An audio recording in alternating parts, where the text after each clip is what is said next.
Still on this coalition update, Kayode Okikiolu has an interesting perspective about the coalition.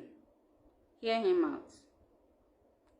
Ladies and gentlemen, I present to you the Coalition, a group of prominent Nigerian politicians who have vowed to unseat President Bola Tinubu come 2027. But the big question is, are they superheroes like the Avengers or villains like Hydra?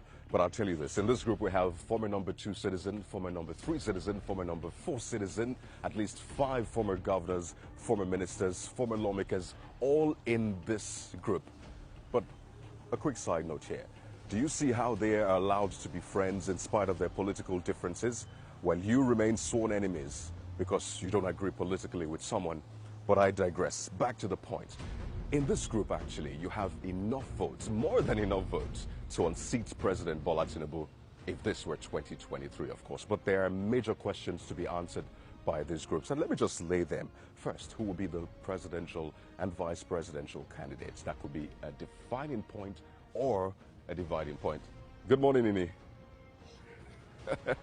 Secondly, what happens to existing members of the different parties that have come together? Parties like the Labour Party, the PDP, the SDP, even the APC. Do they resign from the current parties they're in and join the ADC, or remain members of the old parties? Bit tricky. Or let's even escalate it more to elected officials in those parties. Do they resign as well and join the ADC? And then what happens in 2027? Do they... it's a bit tricky, particularly for the electorate. But they say that they will find a way out. But I can tell you this. The father of politics, Aristotle, will be thinking right now about Nigerian politics, and maybe will be revising his textbooks. Maybe the same for Plato and Hobbes, but it's going to be a very interesting couple of months ahead to 2027, I guess.